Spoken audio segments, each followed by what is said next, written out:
Today I'll start with block 8. This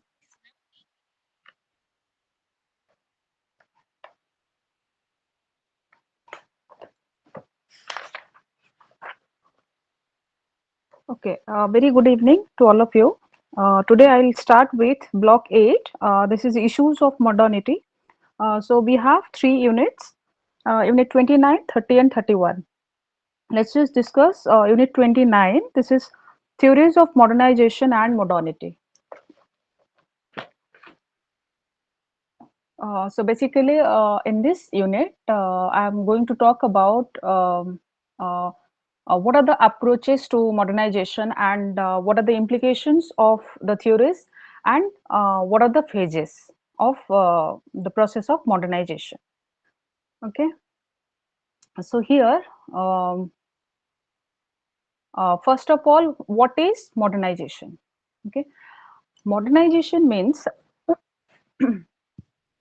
it is a process. Okay, the process through which the societies uh, have transitioned from traditional or we can say pre-industrial ways of life to more advanced industrial and urbanized form of social, political and economic organization.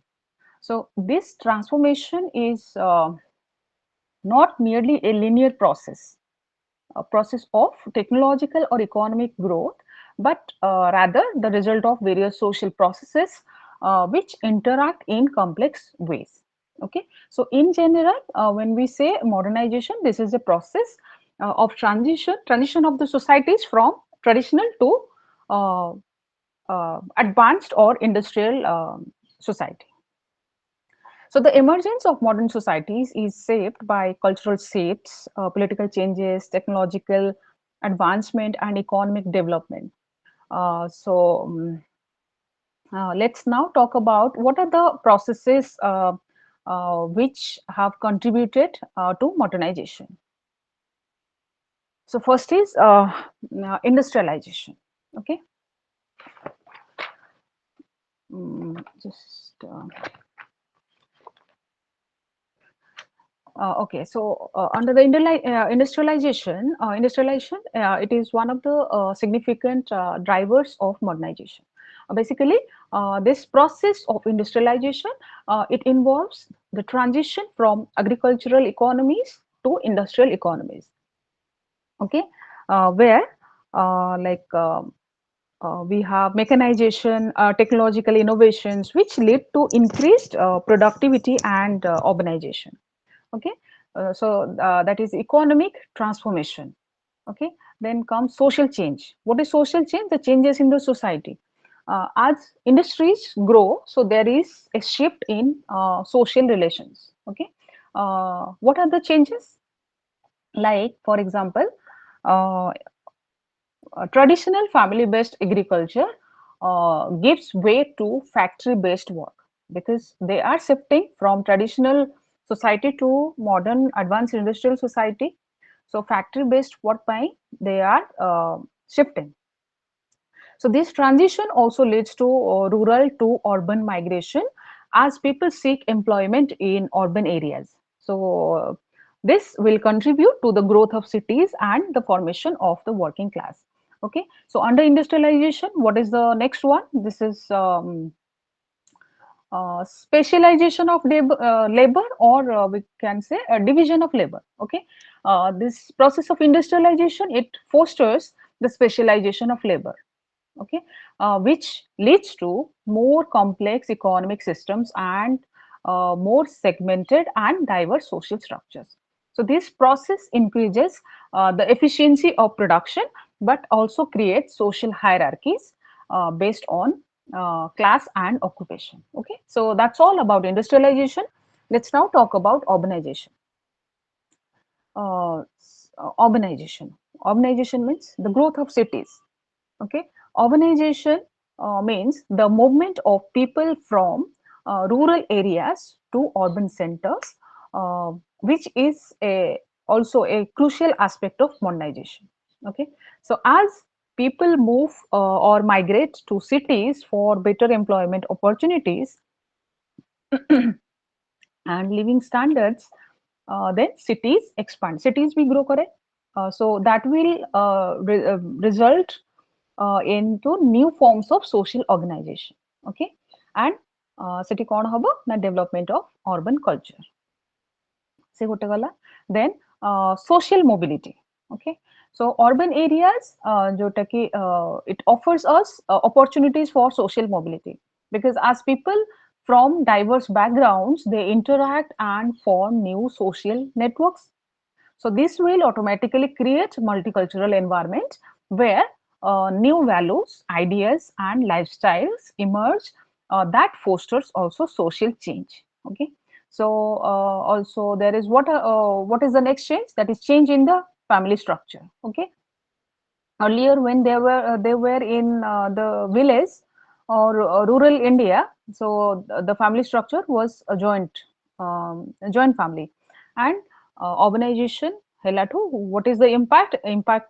It impacted the traditional family structure that led to the emergence of nuclear families. Okay, so this was about urbanization. And the third is technological advancement. Under the technological advancement, we have scientific and technological innovation, then increased productivity, then globalization. What is globalization? Globalization is it's a technological process that plays a central role in globalization, जोटा कि allow करे greater connectivity and exchange of information, culture and goods across borders. So this interconnectedness fosters a more integrated what say global economy, and it will create new social and cultural dynamics. Okay, then comes what is next? Political modernization. These are all I'm saying the which are associated with what are the factors that led to modernization. Okay, under the political modernization, we have democracy and governance, then legal and bureaucratic systems, political mobilization, etc. And fifth is social and cultural change. What is it? There is the first one is the shifts in values and beliefs. Second is expansion of education and literacy, that is also a hallmark of modernization. Then consumer culture. Consumer culture means the rise of consumerism, which is the another outcome of modernization. So as industrial economies develop, people have greater access to goods and services. So this shift fosters a consumer driven economy, and the emergence of new forms of social stratification. Okay, what next? Next is yes, under the globalization, we have cultural exchange, then economic integration. Uh, means we have the growth of global markets where national economies are increasingly interdependent, and we have political and social connections, like the spread of democratic ideals, human rights, and social movements across the globe that fosters a more integrated political and social system. Okay, so what globalization does? Globalization promotes the idea of universalism, where uh, people in different parts of the world they share common concerns such as environmental sustainability, poverty reduction, human rights, etc., etc. Okay, so these were the things they were associated, or the that factors that led to modernization. Okay, so overall, modernization is a multifaceted and complex outcome of various social processes. Okay, am I clear about what is modernization? Say yes or no. This is our last class. Am I clear about what is modernization? Devi Prasad,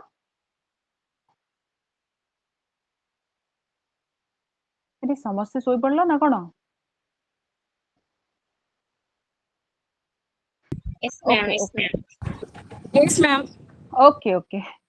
So modernization is not a uniform process, and it is subject to different historical, cultural, and regional contexts. Okay. Then next is the second one, approaches to modernization. It's a in page number I don't know because I'm opening it in laptop. uh, don't have like transformer ଟା ଆମର ଏଠି ପୋଡ଼ି ଯାଇଛି ତ light current total ନାହିଁ ମୁଁ ବହୁତ କଷ୍ଟରେ ଇନଭର୍ଟର ବି ଚାର୍ଜ ସରି ଯାଇଛି ଆଜି ସେଥିପାଇଁ ଏଠି ବି ରେକର୍ଡିଂ ନାହିଁ ସେଥିପାଇଁ ମୁଁ ଏଇଟା କହିବି ଦଉଛି ହେଲା ତ ଏଇଟା ଦେଖ 29.2 approaches to modernization ସେଟା ଓପନ କର ତମେ ଦେଖିପାରିବ okay so what are the approaches to modernization first modernization is a process through which societies transform from traditional agrarian based systems to more industrial urbanized and technologically advanced societies there are some approaches to modernization first is the classical theories of modernization okay classical under ଆମେ କଣ ଦେଖିବା that classical theories it basically focuses on universal and linear process through which societies move from traditional to modern stages of development okay so these approaches assume that there is a set path of development that all societies follow if you remember evolutionary approach evolutionary theory of social change okay ଯଦି ଭୁଲି ଯାଇଛ please follow RN Mohanty book okay RN Mohanty the theories of social change ସେଇଠି ଅଛି evolutionary theory ସବୁ theory ଗୁଡ଼ା ସେଥିରେ ଅଛି so evolutionary approach who are the key thinkers or who are the proponents of this approach first is August Comte then Herbert Spencer okay so evolutionary theory basically it posits that all societies undergo a gradual process of evolution okay धीरे धीरे society रो जो evolvement धीरे धीरे होता है okay so progressing through different stages of development from simple to traditional forms to more complex and modern structures so here this approach, evolutionary approach, it sees modernization as a unilinear process. So first of all, linear means line, uni means one. So modernization is a unilinear process means what a single line re development hey chalega from uh, like different stages of development, simple to complex, okay, traditional to modern, empty, gote stage re chalthiba unilinear. So there societies evolved from primitive then agrarian stages to complex industrial ones. Okay.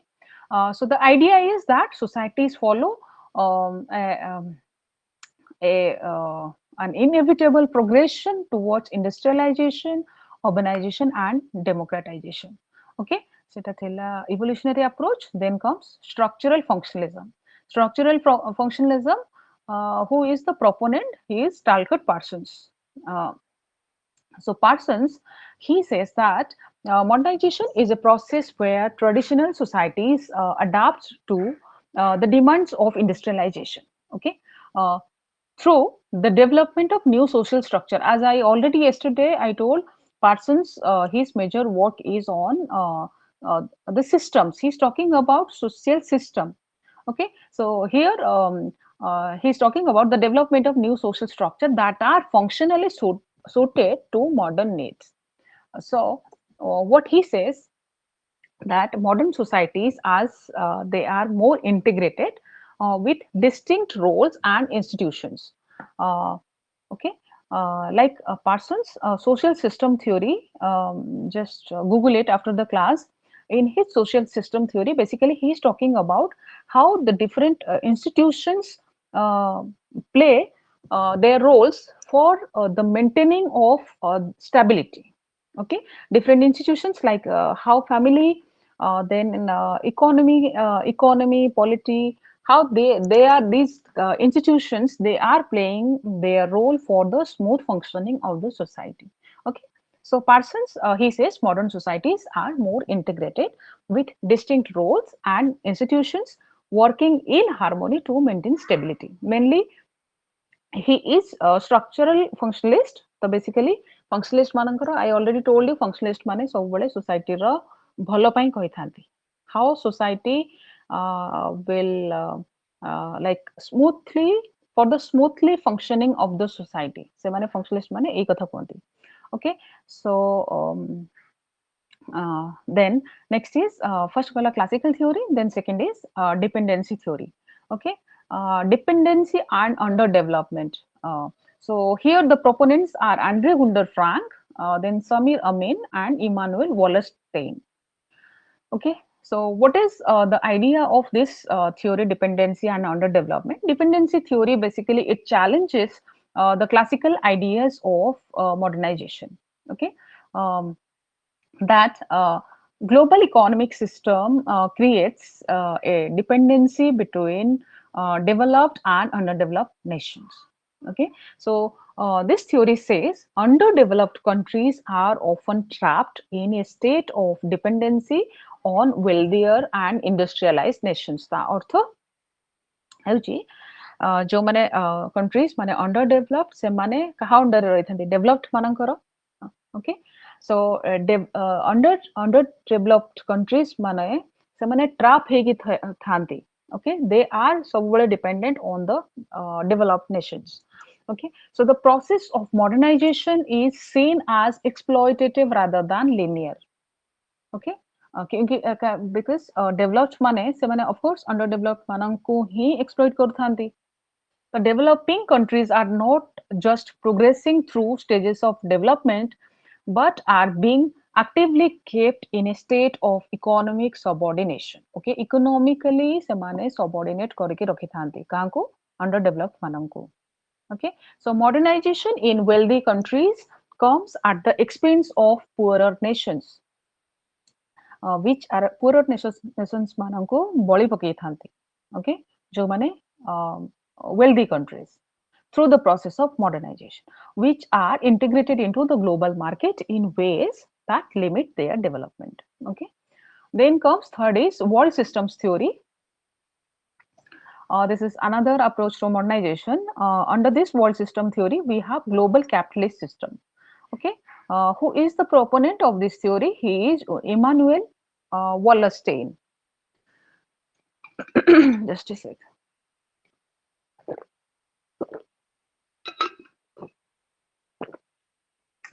Today I am running too fast because more laptop ର charging ଟା ଏବେ ଅଛି only 63% and I don't know 2 hours ଚାଲିବ କି ନ ଚାଲିବ ତ ସେଥିପାଇଁ ମୁଁ ବହୁତ ଫାଷ୍ଟ ଚାଲିଛି still ଯୋଉଠି ବି ନ ବୁଝି ପାରୁଛ ତୁମେ ହେଲା ମତେ ପରେ ପଚାଇ ପାରିବ the world system theory proponent is Immanuel Wallerstein. So world system theory it builds on dependency theory but focuses more on the global capitalist system. Okay, global capitalist system. A theory कौन कहूची कि the world is divided into a core, periphery and semi periphery. तीनटा जिनस रे world टा divide ହେଇची. core माने जोटा मझी पूरा तुमे जदी गोटे मझी point आ गोटा हला periphery आउ हला मझीटा हला semi periphery. Okay, so with the core countries being the more advanced and economically powerful. जोटा भितरे point टा अछि सेटा होची more advanced and economically powerful and the periphery जोटा सबुठु बाहर को अछि सेटा हला they are very much economically exploited. Okay, how core ଆଉ periphery मझिरे जोटा अछि सेटा हला semi periphery. Okay, so modernization in this view is not just a local phenomenon but it is a product of global economic relations. So core countries they dominate the global economy, they control resources, they control capital, while periphery or peripheral nations they remain dependent and exploited. Okay, so this is world system theory. Next is neoliberal approach. This is the next approach to modernization. We are talking about what are the different approaches to modernization. Neoliberal approach re kon asibo free markets and globalization. So the proponents are Milton Friedman and Frederick Hayek. Hayek. Okay, Milton Friedman and Frederick Hayek. They are the proponents of this theory, free markets and globalization. So what is their idea? Neoliberal approach. A neoliberal approach, it emphasizes free market, privatization, and minimal government intervention. Okay, neoliberal. Liberal means जोठी की government ର very less intervention थे. Okay, so free market, privatization, and minimal government intervention, they are the key drivers of modernization. So what it suggests is economic growth is best achieved through market forces where capitalism and globalization play central roles. So here globalization is seen as an inevitable force. जोटी की countries माने they embrace free market reforms that will prosper. So modernization is therefore it is closely linked to the adoption of capitalist economic policies, including uh, deregulation, liberalization, and opening up of markets. Okay, and then comes next. This is cultural approaches to modernization. Here, the proponents are Max Weber, Talcott Parsons. So basically, what this theory suggests, cultural theories of modernization, that the values, beliefs, and social institutions of a society are critical to its modernization process. I repeat, the values, beliefs, and social institutions of a society are critical to its modernization process. So, according to this view, um, the process of modernization cannot be understood solely through economic or political factors. Okay, so it is deeply embedded in cultural transformation. So Jemti Max Weber, he says, Protestantism was a key factor in the development of capitalism and modernity in the West, because its values of individualism, thrift, and hard work, it fostered economic growth and social mobility. Because Protestantism माने ସେମାନେ कौन कुहंती कि every day is a working day. है ना?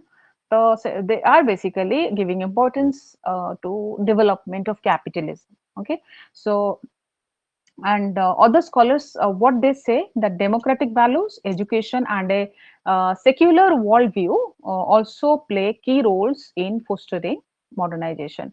And next comes next approach, that is post-colonial and postmodern approach. Um, they are the critic of Western models. Okay, so who are the proponents? Edward Said, Gayatri Spivak, and Homi Bhabha.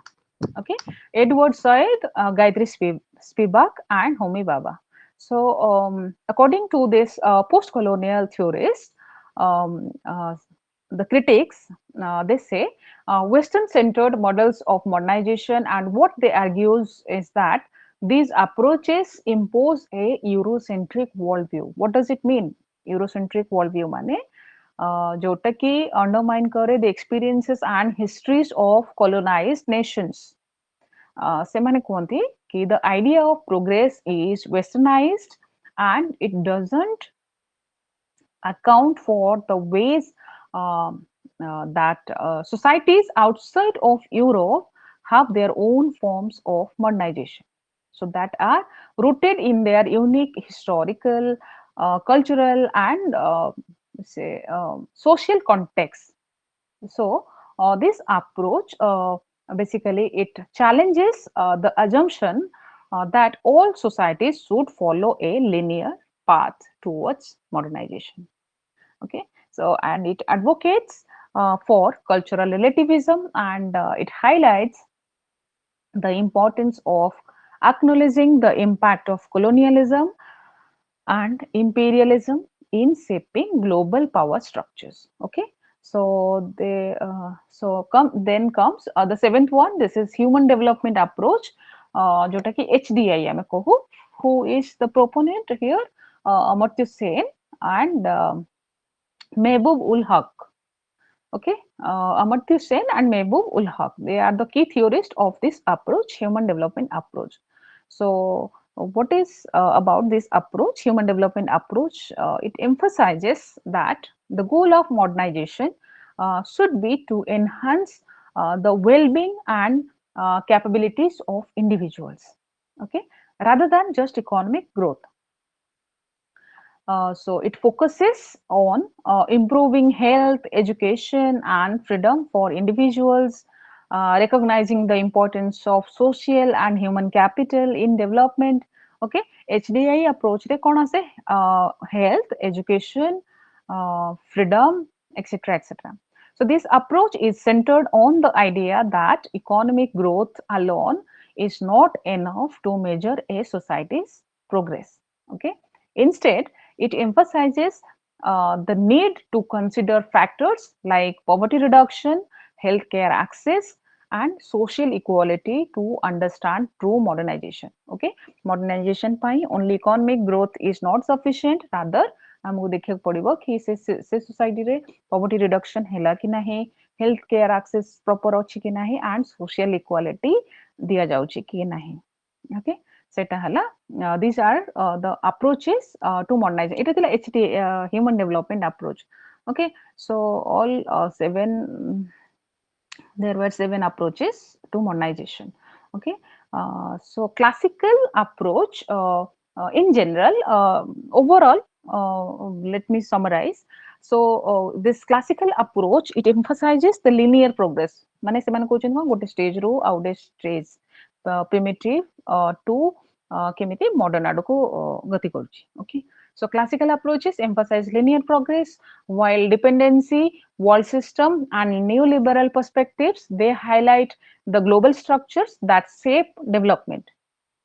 Okay, and cultural and post-colonial theories, they challenge the dominance of the Western models, while the last one, that is human development approach, they shift the focus towards improving the quality of life for the individuals.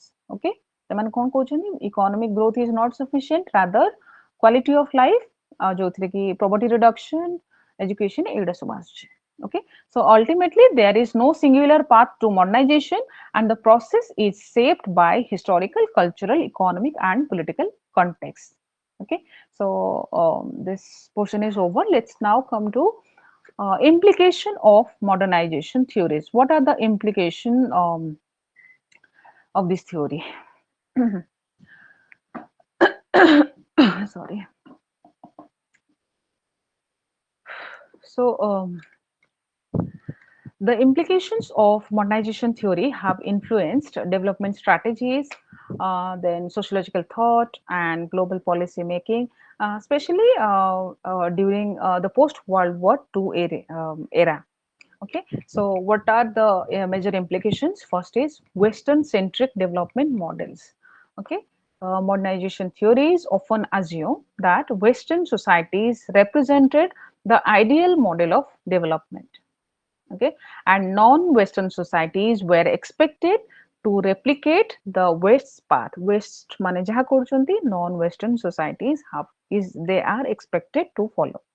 Okay, so that will lead to the imposition of Western norms, institutions, and values on diverse societies. That means non-Western society upare ame impose koru, ame means the Western mane they are imposing their Western norms, institutions, and values. Okay, understood? Yes or no? Yes or no? ଆରେ ପିଲେ କିଛି କୁହ, ମତେ ଏକା ସେମିତି bore ଲାଗୁଛି. Okay, thank you, Sitakant. The second is linear view of social change. Okay, so these theories promoted a unilinear path from traditional to modern society. Linear, we are talking about linear means one single line. Okay, linear path, gotte path re kemiti traditional to modern ko jaଉଛନ୍ତି. Okay, so societies were judged by how far they had progressed along this path, which often marginalized indigenous knowledge, traditions, and institutions. Okay. Then third is emphasis on economic growth and industrialization. Okay. So economic development जोटा कि prioritize करे industrialization को, urbanization को, and technological advancement को.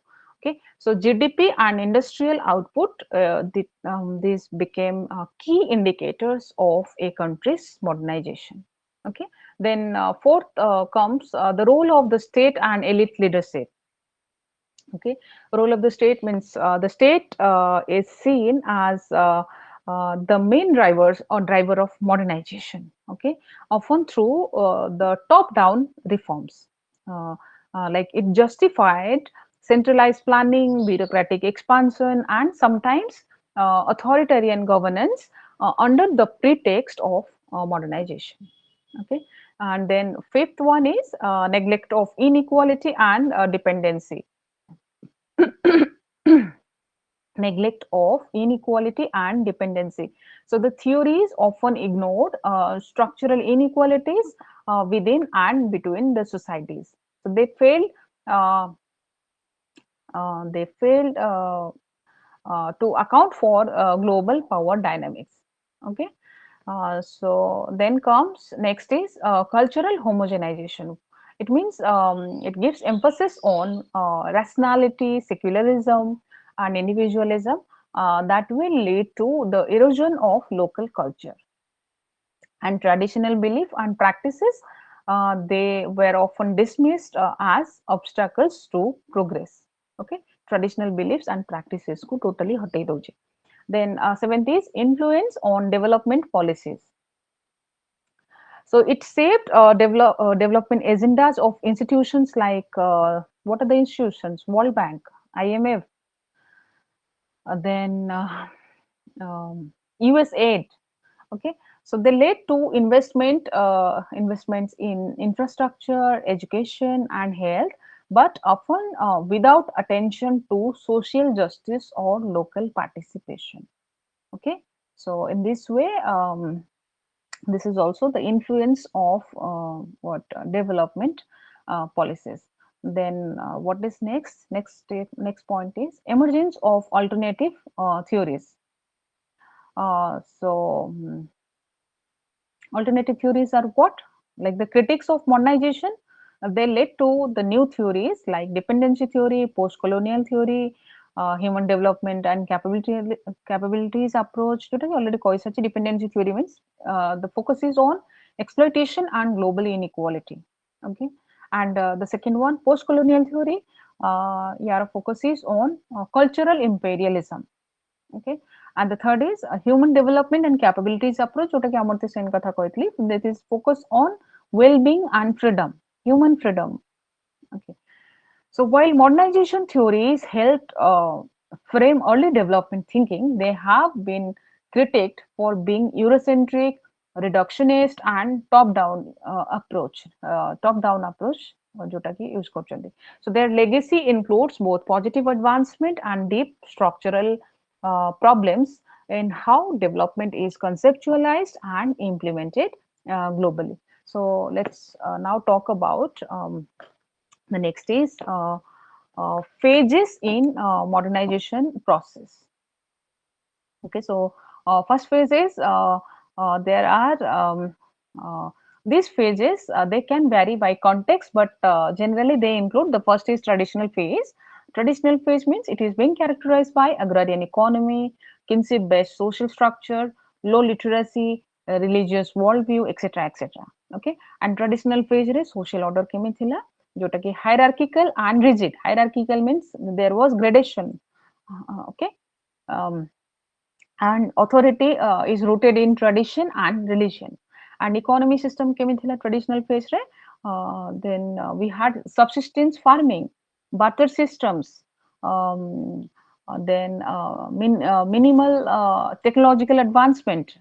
Okay, so that is traditional phase. Traditional phase for us transitional phase, the second one. Transitional phase, the this phase, there we have contact with modern or Western ideas like colonialism, trade, missionaries, media, etc. etc. So, this phase is being characterized by introduction of formal education, communication network, and early industry. Okay, and there was conflict between traditional values and emerging modern institutions. Okay, so this was transitional phase, and the third phase is takeoff phase. Takeoff এটা take off phase, এটা whose model is this? This is Rostow, ROSTOW, Rostow's model. So a critical point where a society shifts towards self-sustaining economic growth. So the what are the indicators of this phase, take-off phase? These are rapid industrialization, investment in infrastructure, rise of entrepreneurial class, etc., etc. They are the indicators. Okay. Then comes what are the institutional changes in this take-off phase? Modern bureaucracy, legal system, secular governance structures, जोटा कि it begin to form. Okay, so then comes the fourth phase, that is the drive to maturity. Okay, drive to maturity re we have expansion like continued industrial growth, technological innovation, urbanization, etc. And it is our social change corner. We had from joint family to nuclear families, then increased mobility ଆମେ opportunity ପାଇଁ जो mobile होचे rural ରୁ urban को जो move करूचे, increased mobility, rising literacy and education levels, etc. These are the social changes. And what are the cultural shifts in this phase? We are focusing on rationalism, means we have logical thinking. Okay, ଆମେ କୋଉ ଜିନିଷ ପଛରେ what are the cause, କାରଣଟା ଖୋଜୁଛେ rather than just ଅନ୍ଧ ଭଳିଆ belief ନ କରିକି ଆମେ ତା ପଛରେ ଆର କାରଣ କଣ ହେଇଥାଇପାରେ ସେଟା ଚିନ୍ତା କରୁଛେ, ମାନେ logically ଆମେ ଚିନ୍ତା କରୁଛେ. Rationalism, scientific thinking and individualism gain prominence. Okay, so this is the fourth phase, that is drive to maturity, and then fifth is age of high mass consumption. So this phase is characterized by dominance of consumer culture, um, service sector expansion, high living standard, etc., etc. And uh, a age of high mass consumption, a phase re, how was the lifestyle of people? They are basically emphasizing on leisure, welfare state, democratic participation, etc. Okay, and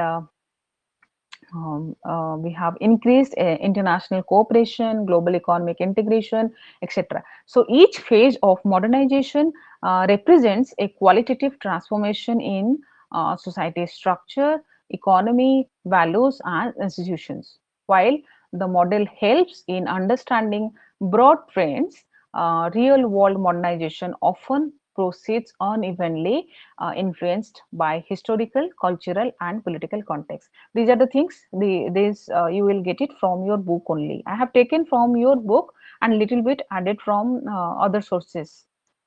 Okay, so then next is um, the process as a whole, modernization process. It is a comprehensive transformation of societies, um, जोटा कि traditional to modern advanced industrial urban society. So it encompasses a wide range of changes, change in economic, political, social, and cultural, and it is generally associated with progress, development, rationalization, etc. So while it originated as a theory to describe the Western experience, it has been adapted to diverse global contexts. So in this modernization process, what are the dimensions? Okay, जोटा कि already कही देछि, but in short, briefly, just कहुछि that first is economic transformation. Economic transformation means shift from agrarian to industrial, है ना? And there is growth of capitalism, technological innovation, etc., etc. The second is political transformation. Political transformation means there we have movement from monarchies or traditional authorities to nation states, because I mean democracy kotha koche. Okay, so monarchies, traditional authorities to nation states. Then we have rise of bureaucratic governance, rule of law, democratic institutions, etc. Okay, so that's like political. Then comes social transformation. Okay, social transformation re I already କହିଛି that we have a breakdown of traditional kinship system and caste-based systems. So we have rise of social mobility, individualism, urban lifestyle. We have expansion of education, healthcare, mass communication, etc. What is the fourth dimension is cultural and ideological change. Um, So, cultural and ideological change, that means there is a shift from religious and mythological worldviews to scientific and rational thinking. So, we have growth of secularism, humanism, and modern value system like equality, meritocracy, freedom, etc., etc. So, we have emergence of a consumer culture. Then next dimension is technological advancement. Technological advancement, introduction of modern infrastructure, new kind of roads, electricity, communication, etc. We have rapid innovation, innovation in where? Transportation, information technology, industry, uh, increase in efficiency, I mean, जो division of labor କଥା कହୁचे, increase in efficiency, mobility and global interconnectedness. Okay. And ସେଠି ଅଛି last ପୋର୍ସନରେ characteristics ଅଛି ସେଟା ତମେ ଦେଖିଦବ ସେ ଯୋଉ ୟୁନିଡାଇରେକ୍ସନାଲ progress oriented ୟୁନିଭର୍ସାଲିଷ୍ଟିକ modernization ଯୋଉଟା characteristics. So what are the criticisms of modernization process? First is it has Eurocentric bias that assumes Western development is the ideal or only model. Okay. कौन कौन कि non western माने western को follow करिवे जेटा कुहा जाउची सो एटा होची Eurocentric bias because they assume that western development is the trend or the ideal or it is the only model that others has to follow them. Okay.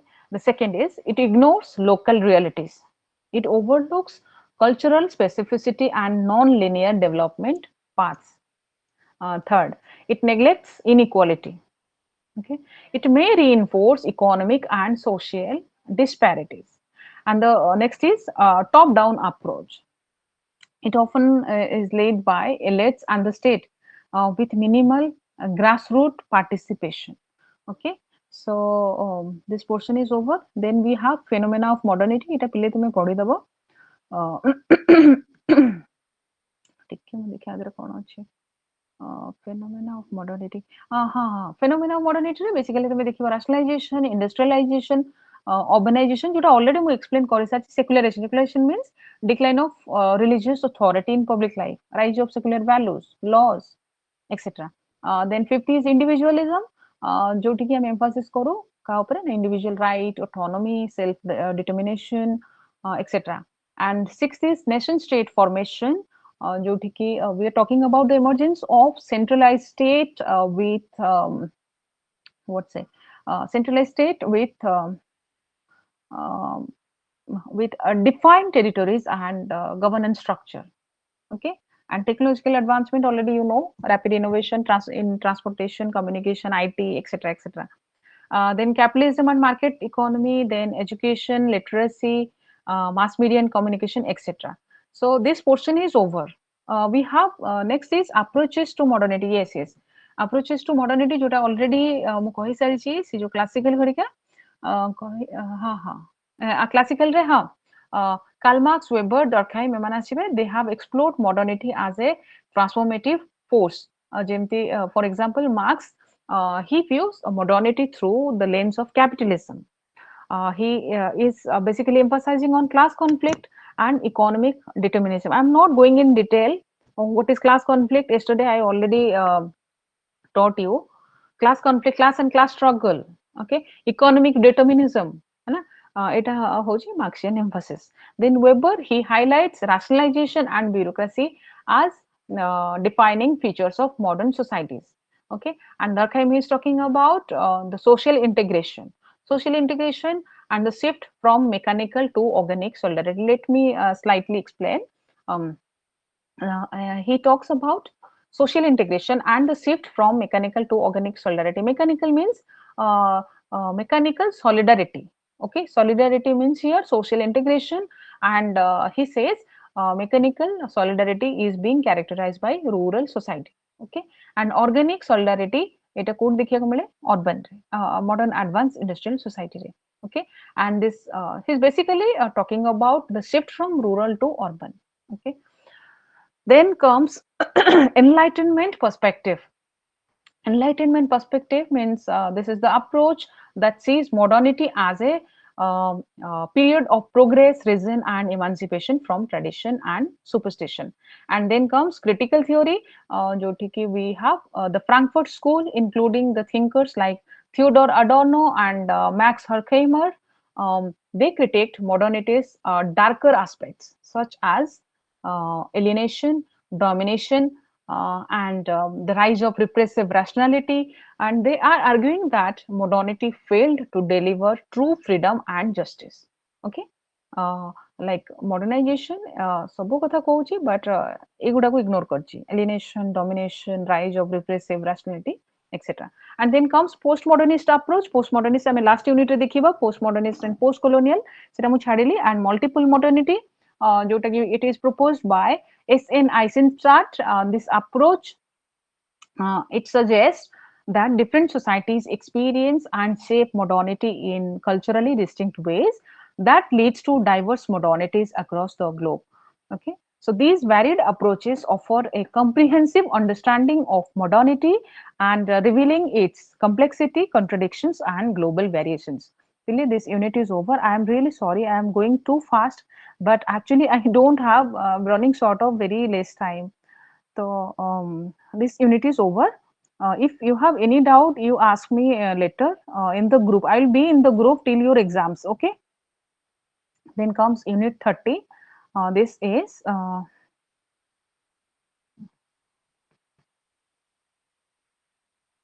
see, I am switching on my camera. ମୁଁ ଅନ୍ଧାରେ ବସିଛି. I don't have any torch जोटा कि सब discharge ହେଇ पड़िଛି. This is candle. Okay. तो एते बुरा हाल रे ମୁଁ ବସିଛି, ଖାଲି ତୁମ ୟୁନିଟ୍ କେମିତି ସରିଯାଉ.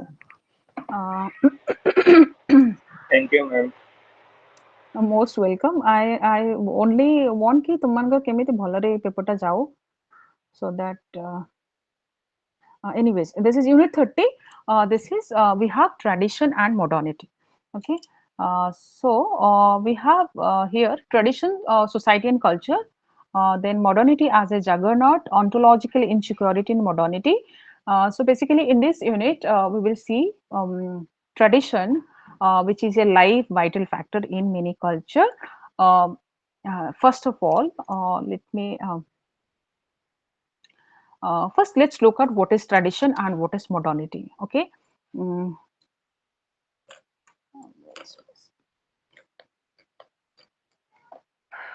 Okay.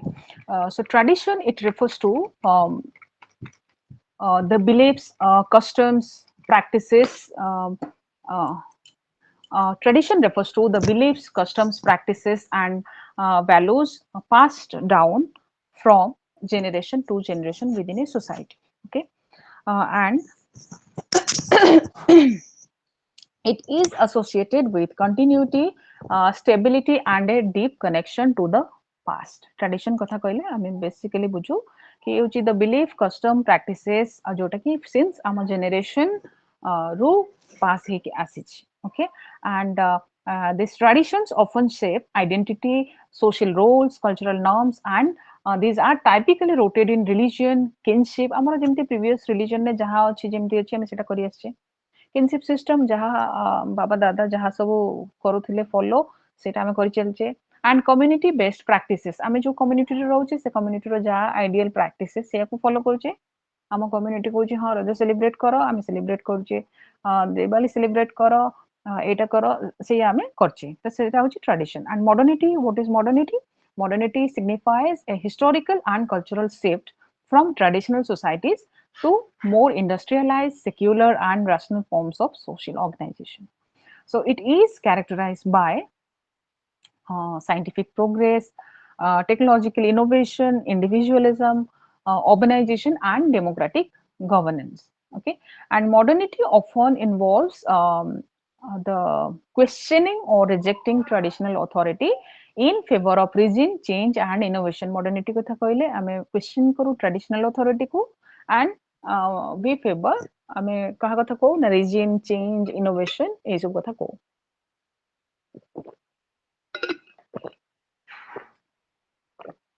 Then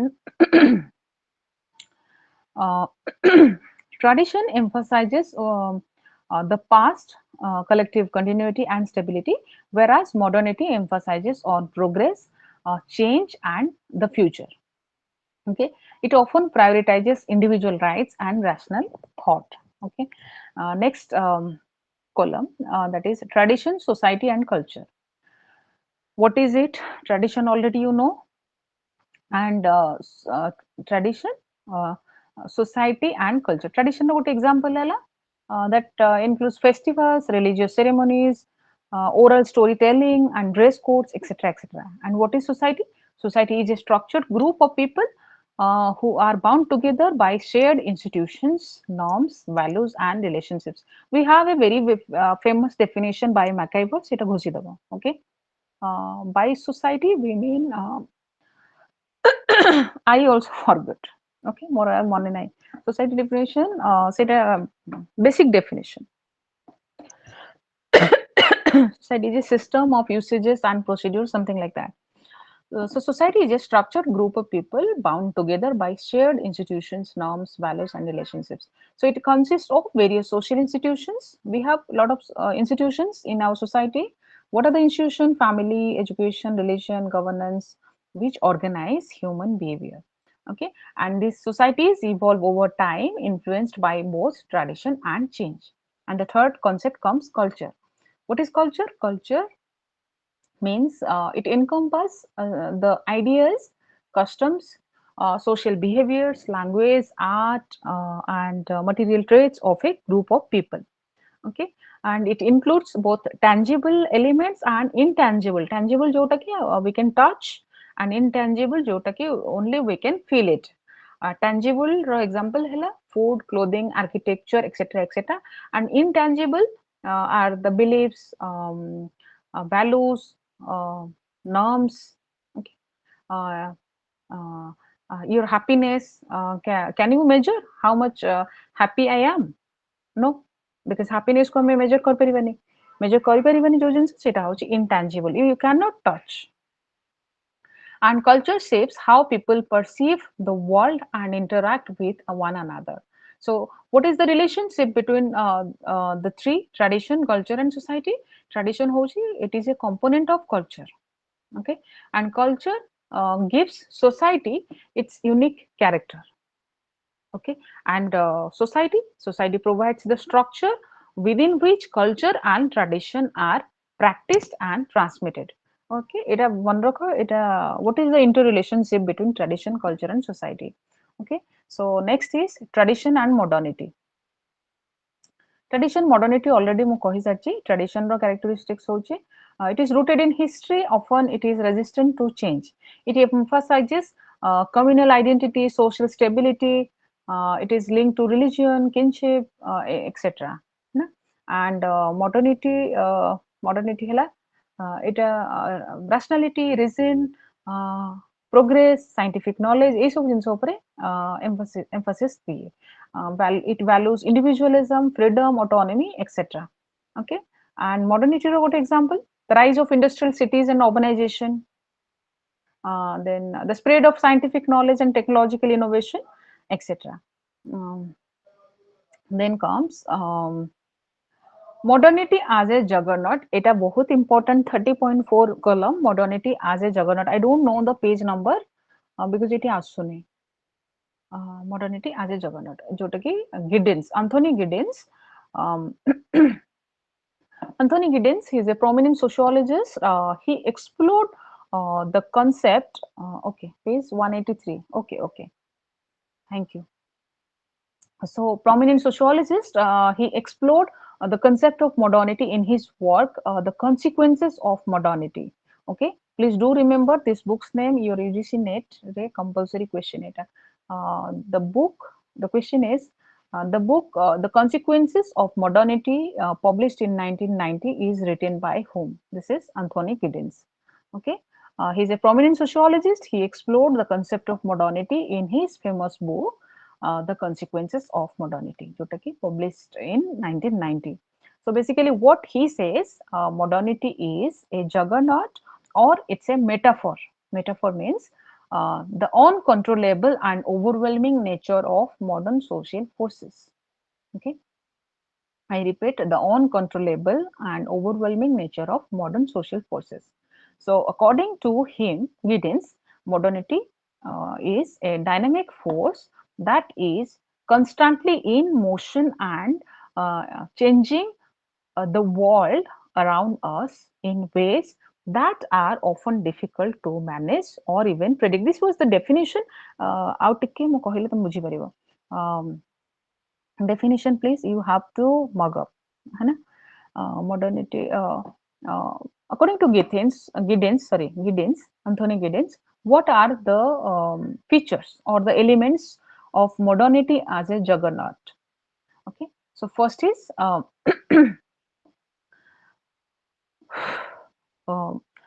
modernity is a force that drives social change at an ever increasing pace. This process is highly unpredictable. Societies are now subject to rapid and profound transformations that often lead to unintended consequences. Okay, so first is we can say here uncertainty or unpredictability. Okay, so the juggernaut metaphor implies that modernity it is a force. It is a force that humans have set in motion but are no longer fully in control of. Like as societies advance technologically, society जो हिसाब रे technologically advance हे चलता है, economically या politically advance हे जाता है, the effects are far reaching, sometimes with no clear ability to stop or reverse them. Okay, and then the second is second feature of modernity as juggernaut, um, interconnectedness and globalization. Okay, globalization already you know, this is the one of the core features of modernity, that is globalization, the interconnectedness of societies across the world. The process of industrialization, communication, and trade have created a global system in which events in one part of the world can have immediate and profound effects on other parts. So this interconnectedness, it creates a sense of vulnerability as global networks of trade, communication, and technology are prone to disruptions, for example, financial crisis, pandemics, and environmental disasters. Okay, and then next is modernity leads to disembedding of social relations. What is disembedding? Disembedding of social relations. Like in traditional societies, social practices and interactions, they were deeply embedded in local context or in personal relationships. But modernity, however, it creates systems like markets, legal frameworks, and media that extend beyond local context and personal relationships. So the expansion of these global systems driven by modernity means that social relations are increasingly mediated through abstract systems that are difficult to control or understand. Then next feature is modernity is reflexive in nature. What does it mean? It means that individuals and institutions in modern societies are constantly reflecting on and re-evaluating their actions. So this reflective or reflexivity is seen in the way that mm, people, business, and governments adjust to the fast pace of change. So Giddens suggests that as we modernize, we become more aware of the risks and consequences of our actions. For example, what are the risks and the consequences of our actions? Modernization বা modernity ଆଣିବା ପାଇଁ ଆମେ ଯାହା କରିଛେ, what are the risks behind that modernity or modernization? First is the environmental degradation or technological mishaps. So we continue to move forward in ways that are not always fully foreseeable. Okay, so the next is the power of technology. Then comes technology means technological advancement that have created a world in which people can communicate instantly across vast distances. So see, we are sitting how far we are. I'm in Delhi right now. Okay, so So this is through technological advancement that we sit together and we have a communication going on. So this is technological advancement. So, however, this has also resulted in social dislocation, environmental challenges, and the creation of new forms of inequality and risk. Okay, so next element is the risk society. Risk society is particularly this is the concept given by Ulrich Beck, ULRICH, Ulrich Beck, BECK. Uh, in your UGC net questions, you will get the match these concepts like which thinkers, which sociologists have given which concepts. Risk society, this is given by Ulrich Beck. So Giddens, he emphasizes the concept of risk society, where he says modernity introduces new forms of risk that did not exist in earlier, more stable periods. Okay, so these risks, such as environmental destruction, nuclear threats, and economic crisis, are a direct consequence of the power of modern institutions and technology.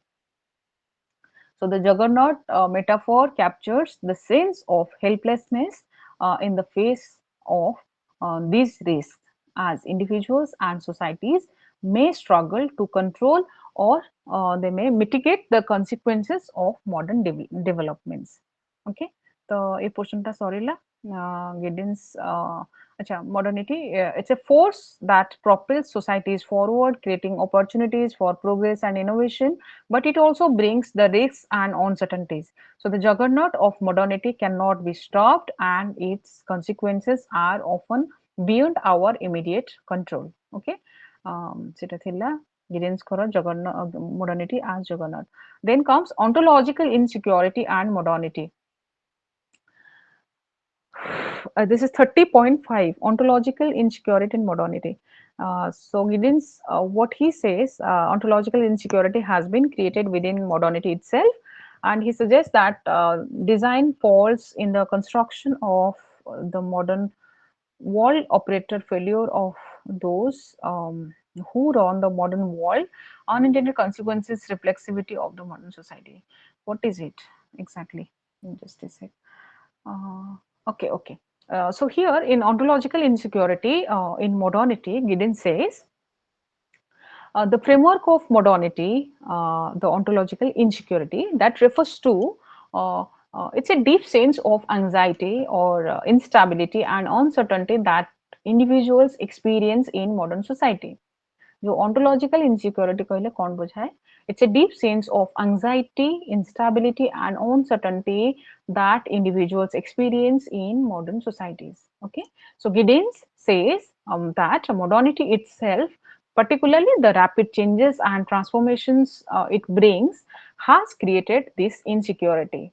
Okay, a lot of transformation ଯଦି ଆମ ଲାଇଫରେ ଆସୁଛି, what kind of insecurity we are facing. Okay, so it challenges traditional structures of knowledge, authority, and identity, leaving individuals to navigate a world that often feels unpredictable and uncontrollable. Okay, situation ଏମିତି ହେଇଯାଉଛି, we are feeling unpredictable and ସବୁ situation ଆମ control ବାହାରକୁ ହେଇଯାଉଛି due to transformation. Okay, so what are the key aspects in ontological insecurity in modernity?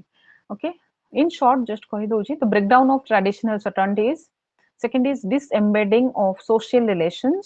କେମିତି joint family ରୁ nuclear କୁ ଆସୁଛେ, traditional society ରୁ we are moving to advanced industrial societies. Opportunity ପଛରେ, employment opportunity ଏଇସବୁ ପଛେ. Modernity displaces these interactions through global networks and abstract systems. Then role of reflexivity, what does it mean? Giddens says that in modernity, individuals become more reflexive. That is, they constantly reflect on their lives, choices, and the world around them. This constant questioning of one's position in society leads to anxiety because individuals are aware of the risks and uncertainties around them. Modernity को we have already introduced, and modernity ଯୋଗୁ କଣ କଣ risk ଆମେ ସେଇଟା ବି ଜାଣୁଛୁ, still we are running behind modernity.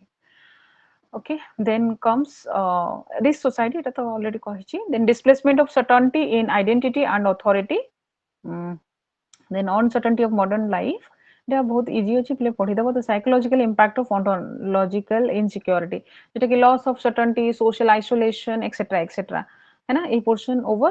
Then comes modernity, rationality and norms.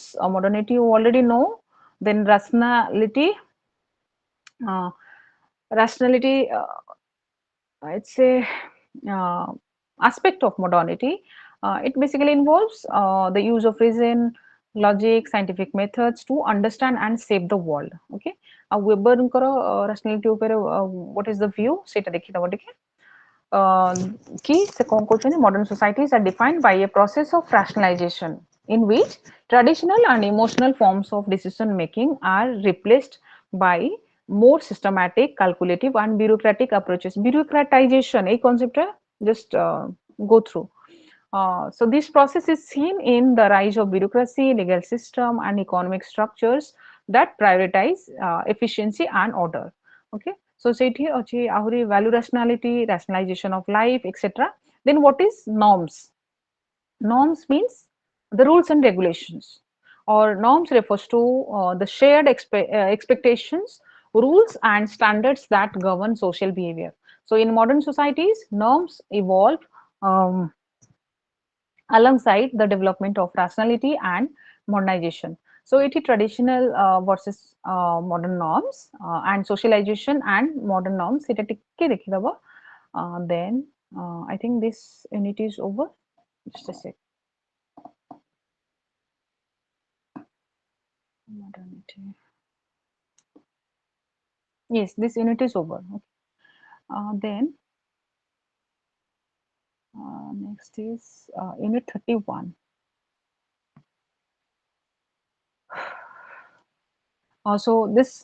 This is unit 31. This is post-structuralism and postmodernism. This is very important.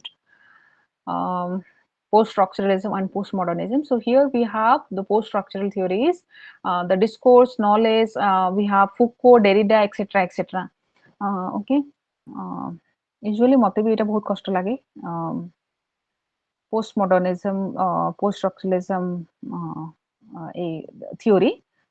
Still पढ़िବାକୁ तो पढ़ियो. So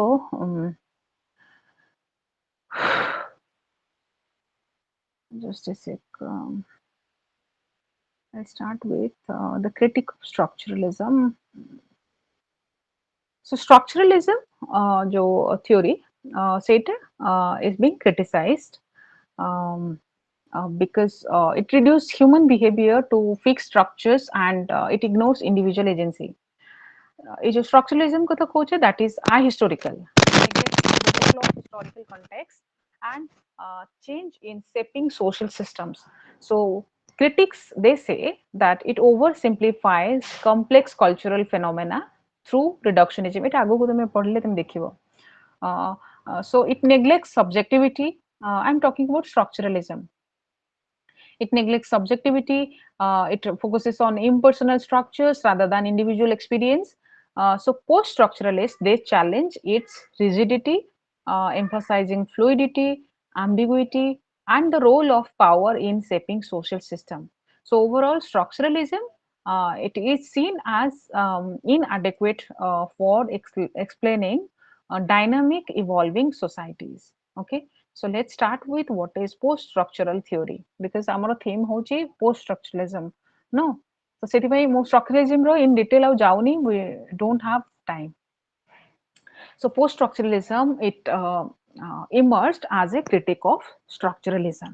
Okay, we have structuralism. So post-structuralism, it has emerged as a critique of structuralism. So particularly in 1960s and 70s. Who are the thinkers of post-structuralism? They are Michel Foucault,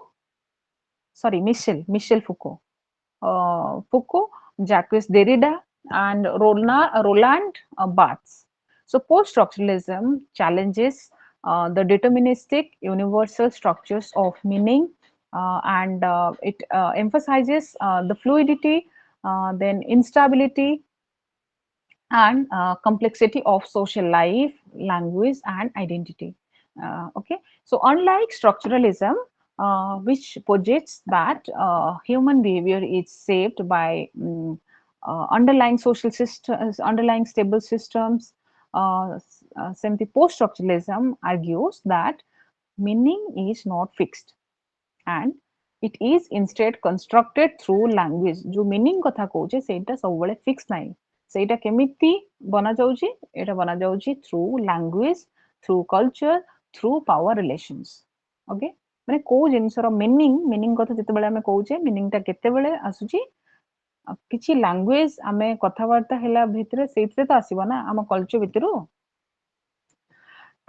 so Derrida's deconstruction emphasizes that language is inherently ambiguous and meanings are always deferred, undermining the structuralist idea of stable relationships between signs. So here Michel Foucault, he focused on how power operates through knowledge. Power କେମିତି operate କରୁଛି knowledge ଦ୍ୱାରା କେମିତି operate କରୁଛି power operates through knowledge institutions and discourses and argues that power is embedded in social structures shaping identities and social norms. So he rejected the idea of objective truths, um, um, proposing that knowledge is always contingent and shaped by historical and political forces. And post structuralism also critiques identity as fixed, instead, viewing it as fluid and fragmented, shaped by multiple shifting social forces. So, post structural theorists they stress plurality over universalism, recognizing the importance of context, difference, and contradiction in understanding social phenomena. What is social phenomena को बुझिବାକୁ हेले कौन देखिବାକୁ पड़िबो context टा कोन difference कोन contradiction कोन सेटा देखिବାକୁ पड़िबो and ସେମାନେ focus करନ୍ତି very much on pluralism rather than universalism. Okay, so this shift has influenced fields like sociology, literature, politics, cultural studies, fostering more dynamic and context dependent approaches. So here comes discourse, knowledge, and experience. This is 31.4.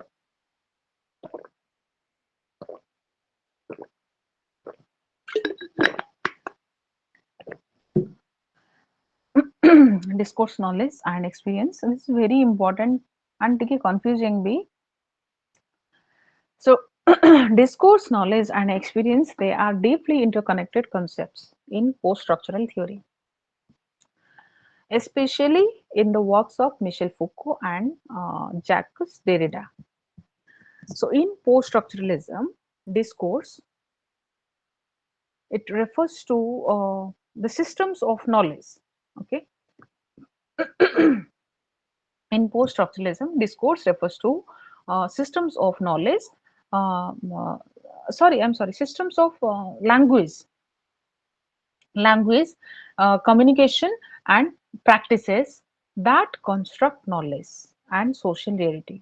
Okay, I repeat, discourse refers to systems of language, communication, and practices that construct knowledge. ଆମେ communication କରିବା କଲାଠୁ ଆମେ ଗୋଟେ ଜିନିଷ ଭିତରେ knowledge ପାଉଛେ है ना ଦି ଜଣ फ्रेंड्स ବସିକି ଆମେ ଯଦି communicate କରିବା ତାହେଲେ sociology ଉପରେ ତାହେଲେ ମୁଁ ଜାଣିବି ଆଚ୍ଛା ହଁ sociology ଉପରେ sociology ହଉଛି about this thing ଗୋଟେ knowledge ଆସିବ ମୋର है ना ତ it construct knowledge and social reality discourse କଥା କହିଲେ discourse ହଉଛି ଗୋଟେ systems of language communication and practices ହେଲା ଆମେ discourse କଥା ଯେତେବେଳେ କହୁ ତା ମାନେ ଆମେ ଗୋଟେ କଥାବାର୍ତ୍ତା ବାତଚିତ କରିକି ଯୋଉ knowledge ଟା construct କରୁ. So Foucault argues that discourse is not just about language but also about the power relations embedded within it.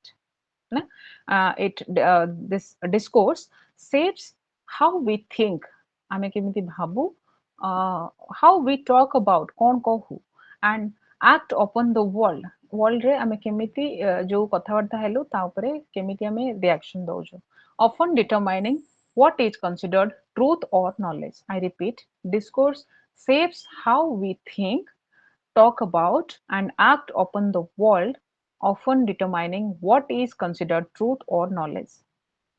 So, according to Foucault, knowledge is not neutral or objective.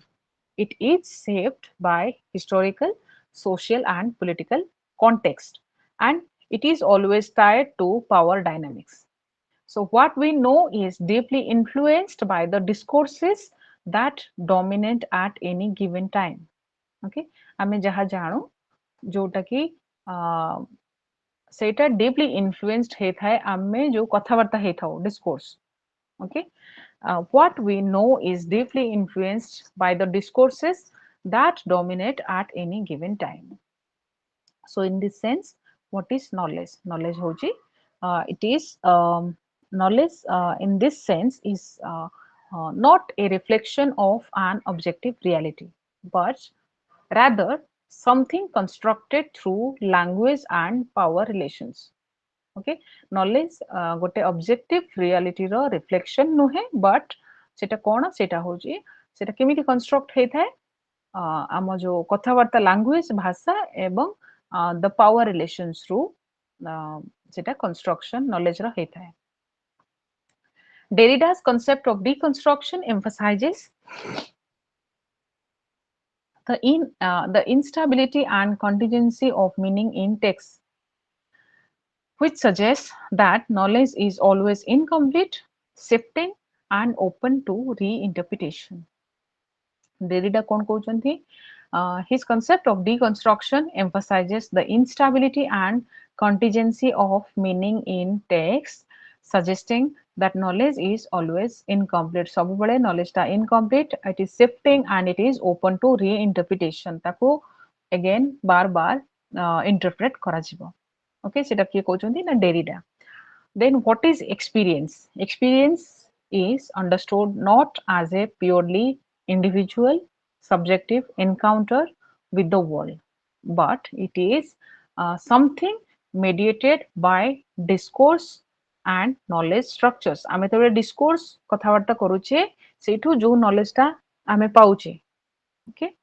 ତ ସେଇଟାକୁ ପରେ ଆମେ କଣ କହୁଛେ ମୁଁ experience କଲି କି sociology is ଏଇଆ, है ना? तो experience is something mediated by discourse and knowledge structures. See, discourse होची आमे जो language भाषार कथावार्ता हेले सेठुरु आमे knowledge पाइले and knowledge पाइला ठु आमे सेटा गोटे जिंस आमे जोटा experience करछे. Okay, in layman's language just it understand करो कि एया. So our understanding of our own experiences is shaped by the language and discourses available to us. Okay, our understanding of our own experiences is shaped by the language and discourses available to us. ଆମ ପାଖରେ ଯୋଉ ଭାଷା ଅଛି ଆଉ ତା ଉପରେ ଆମେ ଯୋଉ କଥାବାର୍ତ୍ତା କରୁଛେ ଯୋଉଟା କି ସେଫ୍ ହେଲା ବେଳକୁ ଆମେ ଯୋଉ ନଲେଜ ଟା ମିଳୁଛି है ना, ତ ତା ଉପରେ ଆମ ଏକ୍ସପିରିଏନ୍ସ ଟା କଣ ସେଟା ଡିପେଣ୍ଡ କରୁଛି. Therefore, knowledge, discourse, and experience are seen as fluid and interdependent. Okay, experience ta khali experience ame kari paribani without knowledge or discourse. Okay, next comes 31.5. This is Derrida and deconstruction. So we have this is 8 o'clock. No?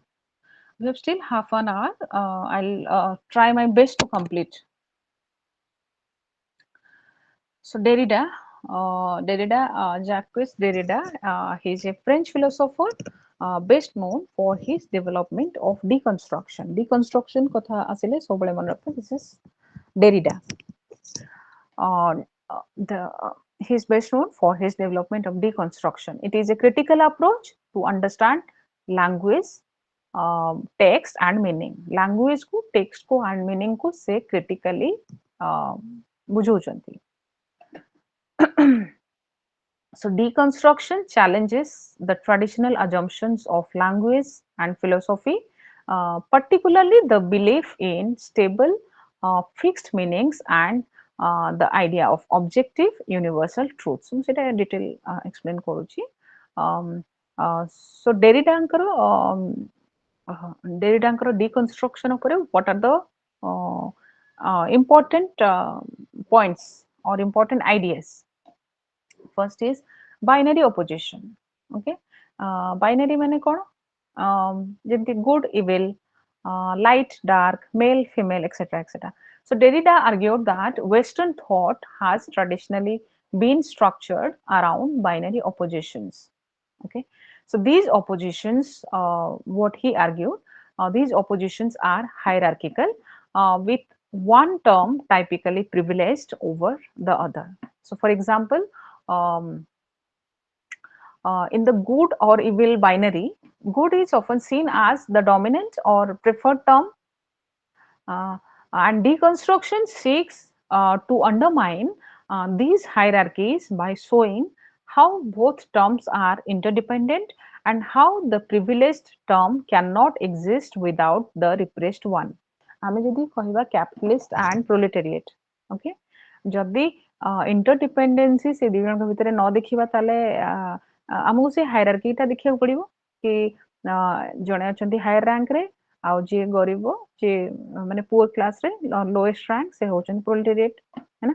Show ଏଇ ଯୋଉ ହାୟରାର୍କି ଦେଖିବା ପାଇଁ ଆମକୁ ତାଙ୍କ ଦି ଜଣଙ୍କ ଭିତରେ ଇଣ୍ଟରଡିପେଣ୍ଡେନ୍ସିଟା ଦେଖିବାକୁ ପଡିବ ଆଣ୍ଡ କିଏ ପ୍ରିଭିଲେଜ ସେଇଟା ଜାଣିବାକୁ ହେଲେ without considering the subordinated one ଯାହାକୁ ରିପ୍ଲେସ କରାଯାଉଛି ସବପ୍ରେସ କରାଯାଉଛି ତାଙ୍କ ବିନା ଇଏରେ ଆମେ ଦେଖିପାରିବାନି କି who is the subordinate, who is the privileged, है ना।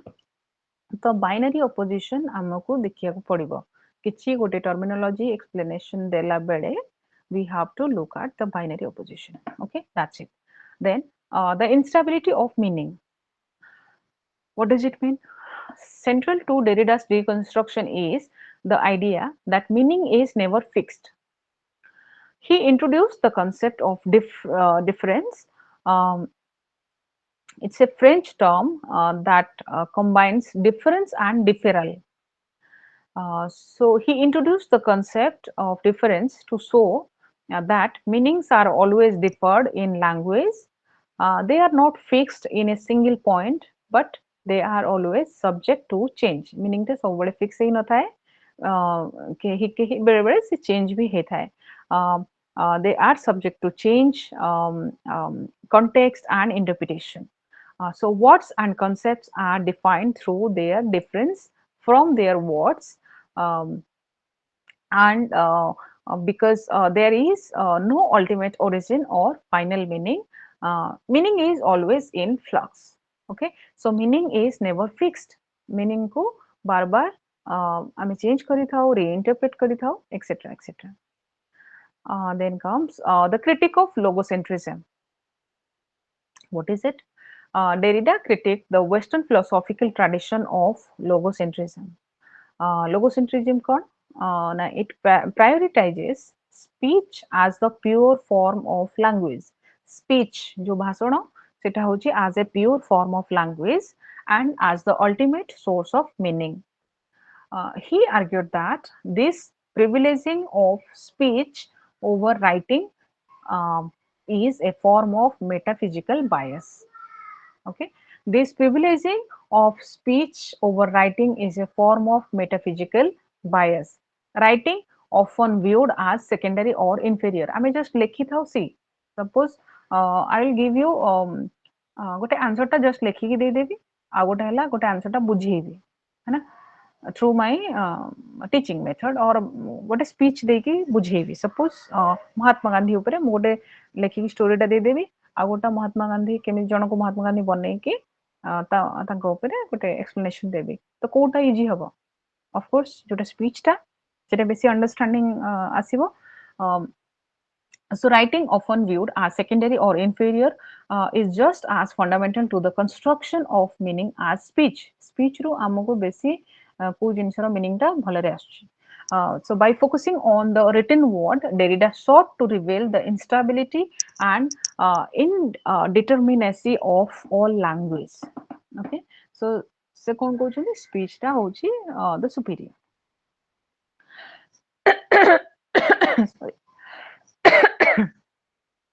Sorry. I'm so sorry. Then comes deconstruction of text. So what is it? Deconstruction of text. Deconstruction involves reading text against the grain, analyzing the contradictions, ambiguities, and internal tensions within a text. So it shows how texts are not unified or coherent, but these are made up of competing meanings and unresolved differences. So Derrida's method seeks to reveal the undecidability inherent in texts where meanings can never be fully fixed or settled. Written text through written text ଯାହା ଥିବ, I repeat, it shows how texts are not unified or coherent. See, sometimes suppose we are reading a paragraph ର next paragraph ଗୋଟେ paragraph ରୁ when we move from one paragraph to another, there should be coherency. Uh, if there is the coherency is not maintained, then we will not understand what the author is trying to talk about. Okay, so how texts are not unified or coherent but are made of competing meanings and unresolved differences. Derrida's method seeks to reveal the undecidability inherent in texts where meanings can never be fully fixed or settled. Sometimes ଆମେ text ରେ ଏଇଟା ଦେଖିଥାଉ କି next ର meaning ଟା ଆମେ ଆମ ପାଇଁ ଟିକେ difficult ହେଇଯାଏ understand କରିବା ପାଇଁ. Okay, so ସେଇଠି କୁହାଯାଉଛି the meanings can never be fully fixed or settled. Okay, that means changes में आसे. Okay, so next is undermining traditional metaphysical assumptions. What is it? Deconstruction also targets traditional metaphysical assumptions about identity, presence, and truth. Derrida challenges the idea of a stable, unified self or the concept of self identity, and he questions the notion of an objective reality that language or thought can directly represent. I repeat, he questions the notion of an objective reality that language or thought can directly represent. So, according to Derrida, philosophy has always sought to secure meanings through fixed foundational principles, but deconstruction demonstrates that these efforts are always compromised by the play of language and meaning. ପିଲେ ଏଇଟା ବୁଝି ହଉଛି? Yes or no? Yes, ma'am. Okay. Deconstruction it targets traditional metaphysical assumptions about identity, presence, and truth. To Derrida, he is challenging the idea of a stable, unified self. Means self-identity को he is challenging. Okay, and he questions about the objective reality जोटा कि language and thought जोटा कि directly represent करନ୍ତି. Okay, so what is the implications of deconstruction? First is language and power. What is it? Now deconstruction it reveals how language is not neutral but imbued with power structures. So he says that meaning is shaped by historical, social, and cultural forces, and texts are always influenced by broader ideological and political contexts. Okay, so meaning, I repeat, meaning is shaped by historical, social, and cultural forces. Okay, and texts, these are always influenced by broader ideological and political contexts. Okay, so this is language and power, how language is not neutral but it is imbued with power structure. Then impact on literacy theory. Impact on literacy theory. This is Derrida's work. It has influenced literary criticism and postmodern thought. That it encourages a focus on interpretation and the play of meanings in texts. ତା ଅର୍ଥ ହେଉଛି Uh, Derrida's work influenced literary criticism and postmodern thought. It encourages a focus on interpretation. अच्छा, focus on interpretation. Interpretation is बार बार किसी जिनसर meaning को आमे understand करिथाओ. Lot of times आमे जेतेबेले reinterpret करो. Okay, okay, ma'am एटा कहले, okay ता अर्थ होची एया. Again आमे पढ़िबा. Again पढ़ला परे पुणी आउ टिके नॉलेज रे टिके रिफाइन हबो, है ना. तो एटा एनकरेज करूची इंटरप्रिटेशन को. And the play of meanings in text.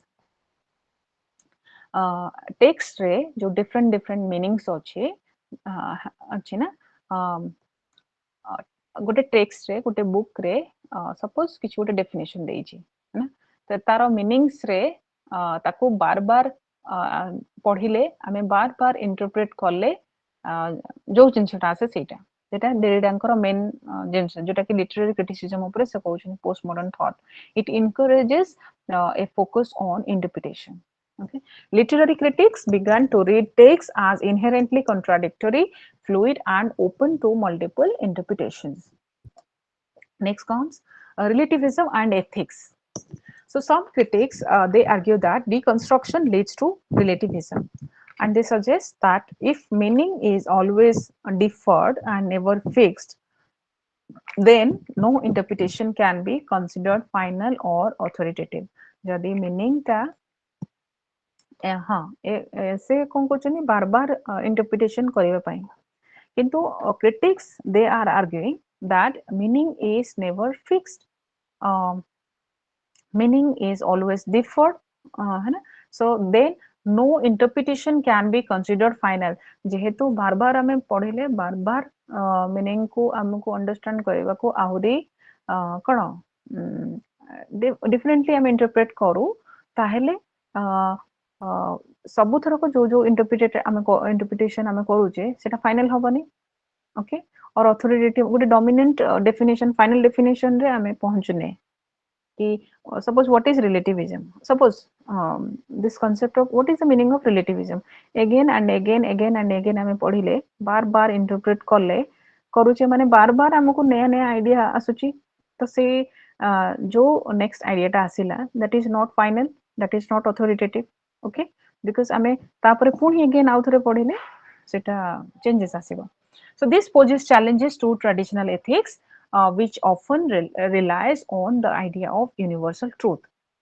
So Derrida himself, however, he maintained that deconstruction opens up new possibilities for thinking about ethics and responsibility in a world without absolute truths.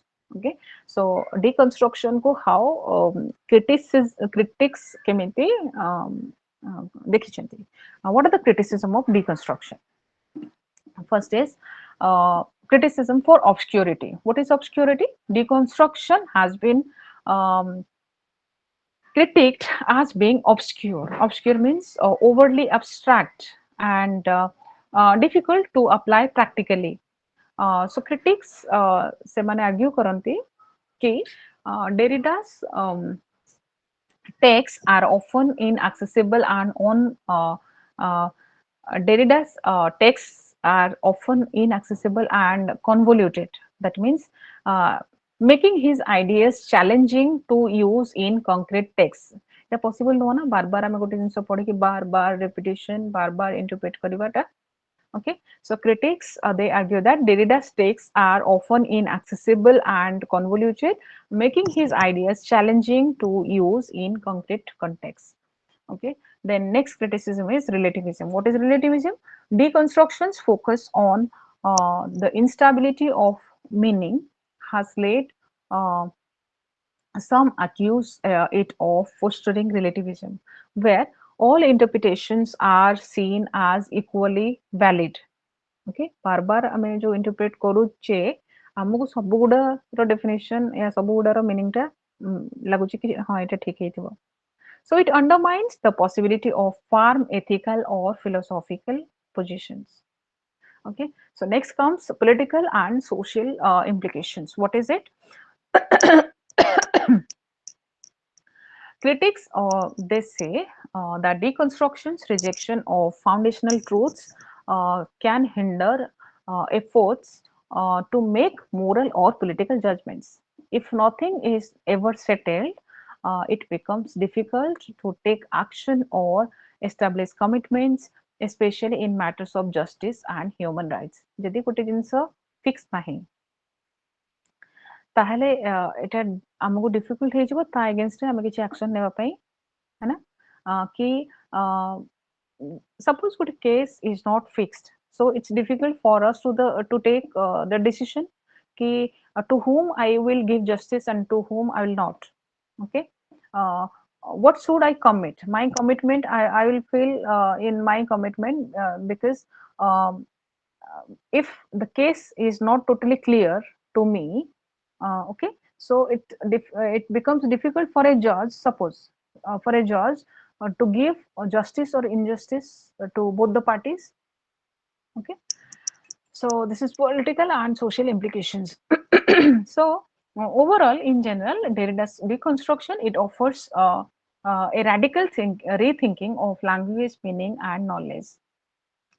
By highlighting the inherent instability and contradiction within texts, deconstruction encourages a more critical, open-ended approach to reading and understanding, and it challenges traditional views of language as a transparent medium for conveying stable meanings, and instead emphasizes the play of difference and indeterminacy.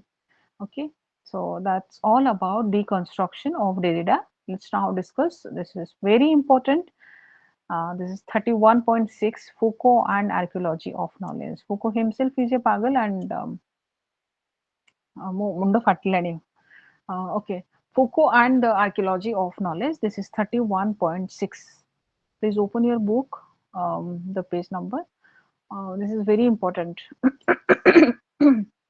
ଫୁକୋକୁ ଟିକେ Google କରିଦବ Mitchell ଫୁକୋ ଙ୍କର या फिर Wikipedia रे ଟିକେ ଦେଖିଦବ ତାଙ୍କର in short ଟିକେ ଭଲରେ ଦେଇଛି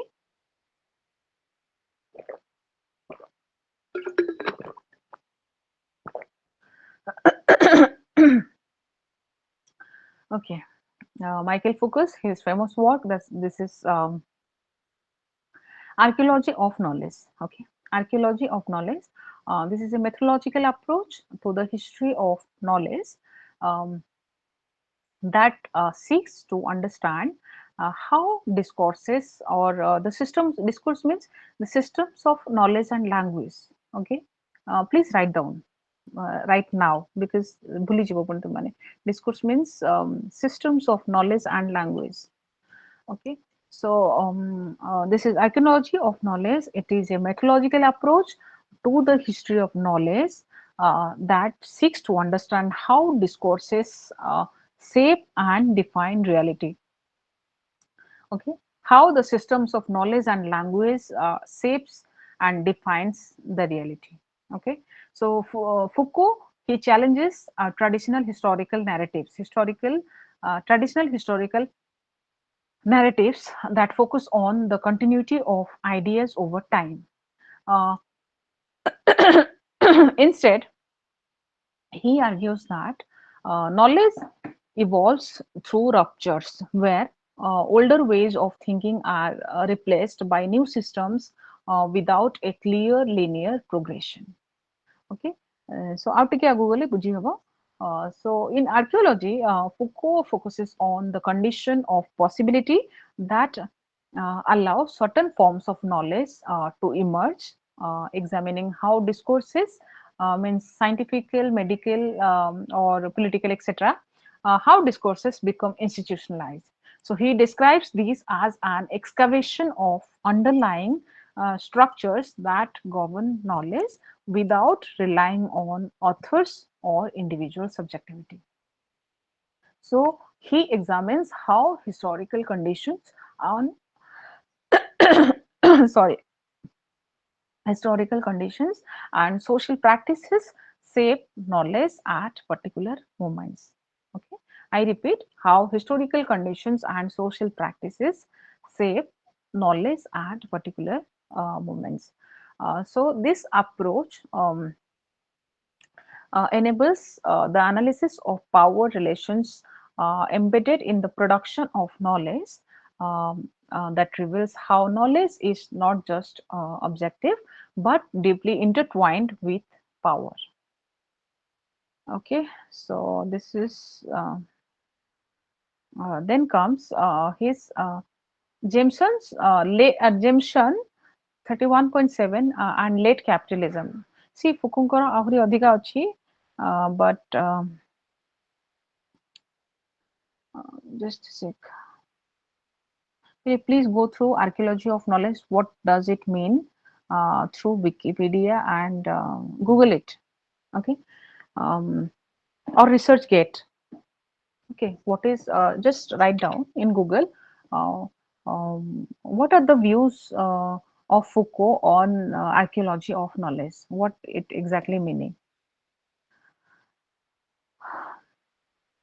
Then comes Jameson and late capitalism.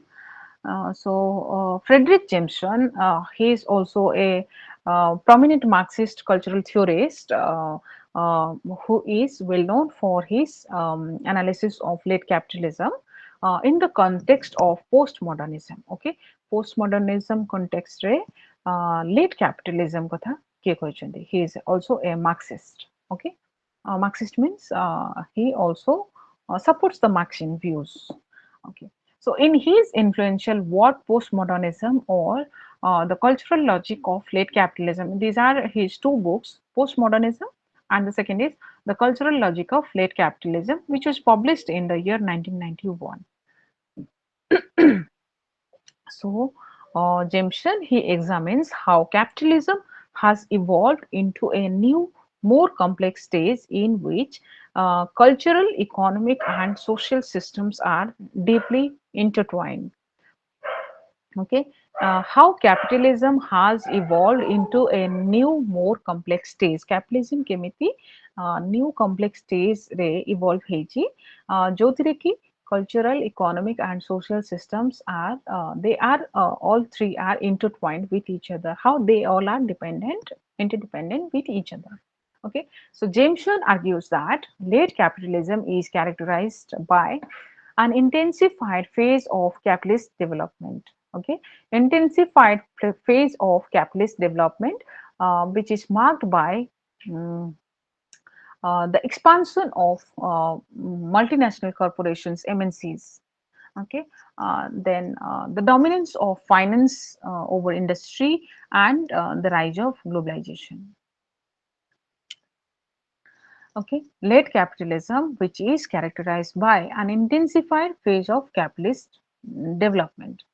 जोटा कि it is marked by the expansion of MNCs and the dominance of finance over industry and globalization, rise of globalization. So this stage emerging after World War II is dominated by the global market and technological advancement, which significantly altered how people interact with culture and society. Okay, so culturally, late capitalism manifests in postmodernism. It's a period where historical consciousness and depth are replaced by surface level representations. Okay, so for Jameson, late capitalism produces homogenized cultural products. Homogenized cultural products means what? Where traditional distinctions between high and low culture dissolve and everything becomes commodified. Okay, so this economic transformation contributes to a sense of alienation. Okay, alienation means escape from a sense of alienation as people experience a detachment from history, society, and their own roles in production. Okay, this is about late capitalism by Frederick Jameson. Now, come to Baudrillard and postmodernism. This is the next section, Baudrillard and postmodernism. This is also it's very important. Jean Baudrillard, he is a French sociologist and philosopher. Um, Basically, he worked his work influenced postmodern thought particularly in his exploration of um, simulation and hyper reality. Uh, okay, hyper reality and simulation. Um, Okay, so Baudrillard's theories on postmodernism, it focuses on how modern society has moved beyond traditional understandings of reality, truth, and meaning. Okay, how modern society has moved beyond traditional understandings of reality, truth, and meaning. He argues that in the era of postmodernism, people are no longer able to distinguish between the real and its representation. It's a shift which he terms hyper reality. Okay, people are no longer able to distinguish between the real and its representation. It's a shift which he terms as hyper reality. So his famous work is Simulacra and Simulation, which was published in 1981. Baudrillard, he suggests that postmodern society is dominated by simulacra. Okay, simulacra means or the copies of things that no longer have any connection to an original or authentic source. These simulacra like media images, advertisements, and virtual experiences mm, that become more real than reality itself. Okay, just TV रे represent होची तो आमे ताको real भावुची. Okay, जोटा कि in reality it is not the truth. अरे से जो famous कार्टून गोटे कौन आसे सेटा मोर मने पड़ने. से कार्टून नाम रे सेमती एक्चुअली किछि जिंस नाही बट ताकू देखि कि आमे मोर सेही कार्टून टाइप रो सेही वाटर बॉटल दरकार. कौन मो फेमस छुआ मन देखुछन्ती कौन मोर मने पड़ने. ଛାଡ଼ ମନେ ନାହିଁ ତ originally କିଛି authentic source ନାହିଁ but it seems like real. So in a world of hyper reality, representations such as the media, consumer goods, and entertainment, these representations shape our perceptions of the world. Uh, and it creates a reality where simulation takes precedence over authenticity. Without authenticating those things, we think, okay, this is real. This things which media ଆମକୁ ଯୋଉଟା show କରୁଛି, okay, ତା ମାନେ ଏଇଟା ସତ. Then for Baudrillard, this marks a profound shift in how individuals experience reality. They engage with signs and images that are disconnected from any actual reference. Okay, they engage with signs and images that are disconnected from any actual reference. Actually, I exactly not remember that cartoon's name. I'll update in group. ଯେତେବେଳେ update କରିବି, you will get to understand ki what actually I am trying to say. Hyper reality is what? ସେ cartoon ନାଁଟା ମୋର ମନେ ପଡୁନି. Anyways, Baudrillard also critiques the notion of progress and historical narratives in postmodernism. He argues that in late capitalism, culture and society are no longer driven by genuine change or forward momentum, but by endless cycles of reproduction and simulation.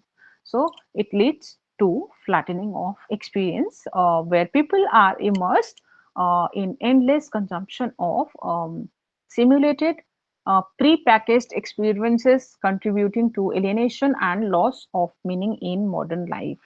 So ultimately, Baudrillard's work suggests that postmodernism is marked by a collapse of the distinction between reality and its representations, uh, transforming the way people perceive and interact with the world. Okay, I repeat, postmodernism is marked by a collapse of the distinction between reality and its representations, and transforming the way people perceive and interact with the world. By seeing this cartoon from the media, how we perceive and how we interact with the world. Okay, this is the thing. This is postmodernism according to Badrilad. So let me conclude the session. Um, hmm, okay.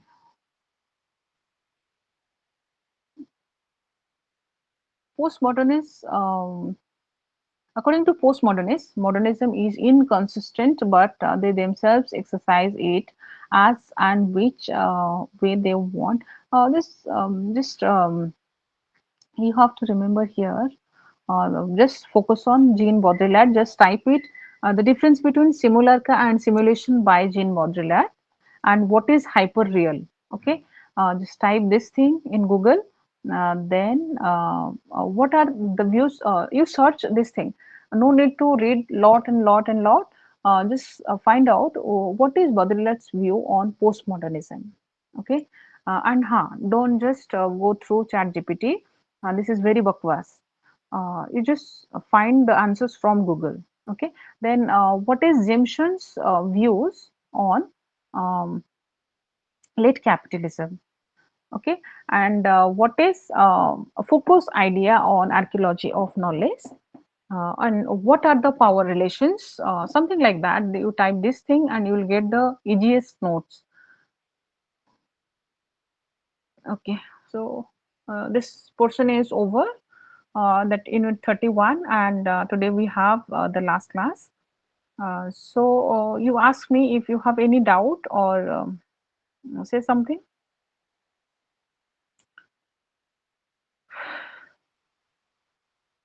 Will you cover it? No, ma'am, no doubts. Just Okay. ma'am, please Uh-huh. provide the test notes. You Oh, told to remind you. okay, okay. You remind me please. Yes, Block wise ଟିକେ ତାକୁ short କରିକି ମୁଁ ତୁମକୁ ସେଟା send କରିଦେବି. Okay.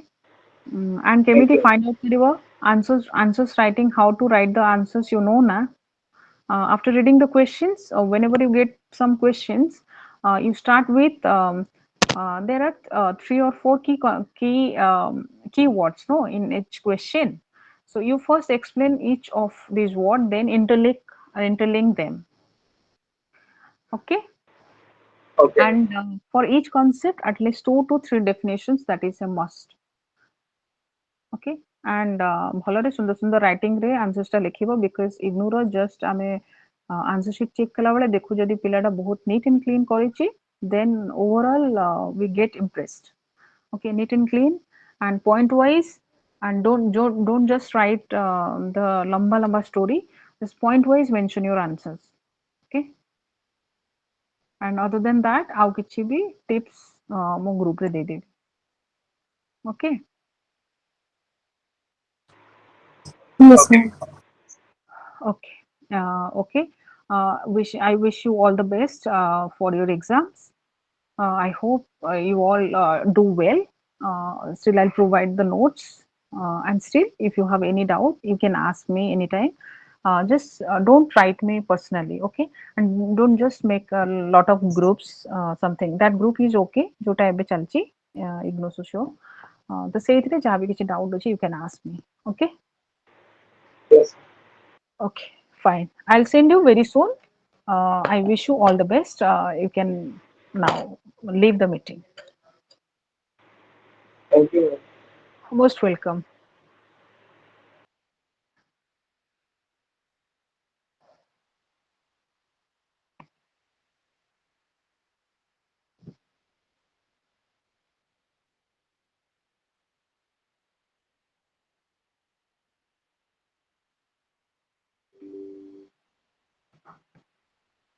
You leave one by one so that I will leave, and the recording, then I'll see.